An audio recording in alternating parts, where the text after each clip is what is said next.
Hello, Mr. D'Souza. I'm a op-ed writer for the school paper, and full disclosure, I wrote an article saying that I think you're a hack. Now, I came with an open mind, and I was disappointed to find that much like much of the current president's comments, yours are based on sort of shallow logic, lack of expertise, no real facts, and economic ignorance. But, and some conservatives have said that too, but I have a question about the broader conservative philosophy, and this gets back to what you said about trade. Now, you said that, we gotta, get trade back in order. But with the trend in technology nowadays, the real threat is not trade and loss of jobs overseas, but automation, artificial intelligence, the replacement of many of the jobs that serve as a starting level for economic advancement. What role does conservatism have in a world in which machines and automation can take the place of much of human labor and activity that generates income and value for everyday people? All right, well, man, let me say this. If it is the case that in what I said tonight, and I put some fairly incendiary material on the table, if I had said something that was even arguably wrong, factually wrong, about the Democratic Party or about fascism or about Trump, it would be very easy for someone to point it out. So normally, if you're going to call someone a hack, you should kind of try to establish your own bona fides.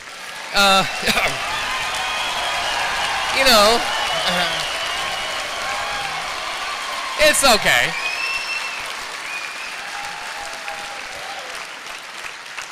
It's okay. Look, a certain amount of moral indignation is the staple of being a late teen. And so I think we should be indulgent. Now, technology. Look, here's the point. We have seen in the United States the ordinary working guy, I don't just mean the white guy, the black guy, the Hispanic guy, the working class in this country has been hit by three powerful winds blowing in the same direction. And those winds are named globalization, immigration, and technology. Now, what does the Democratic Party plan to do about any of these? And the answer is nothing. Nothing. Obama did nothing. Hillary proposed to do nothing. In fact, what the Democratic Party wants to do is to increase the problem of illegal immigration, motivated solely by getting Democratic voters, with complete indifference to the impact on the worker. Now, Trump has never spoken one word against technology. The technology boom in the United States is the product of Reagan-era policies of privatization, deregulation, the unleashing of the entrepreneur. If you don't believe me, when I came to the United States, the entrepreneur was in a funk. The guy who was riding high on the hog was the federal worker.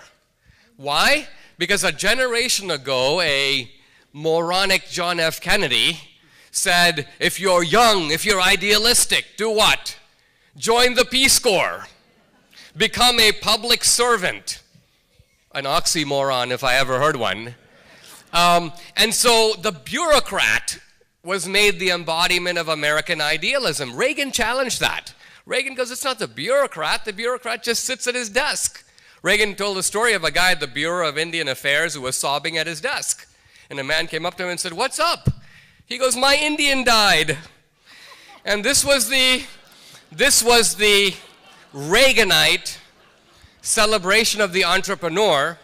And if you talk to young entrepreneurs, Michael Dell and others, they will tell you that the Reaganite mood of optimism is what launched Microsoft in 1982 and Dell in the 80s and this whole technology boom. So, in short, Trump recognizes the great benefit of technology. But he also realizes that in a society, it's not fair for a whole bunch of people to gallop tremendously ahead while a whole bunch of hardworking people are left behind. What kind of American dream is it that only works for some people. If we're going to have ladders of opportunity, everybody should be able to see a ladder.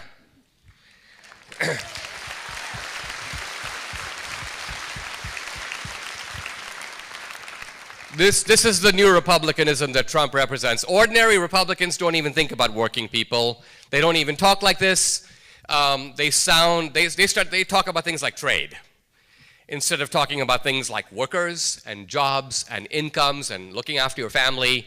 So this kind of down-to-earthedness of Trump, I think, is part of the secret of his political success.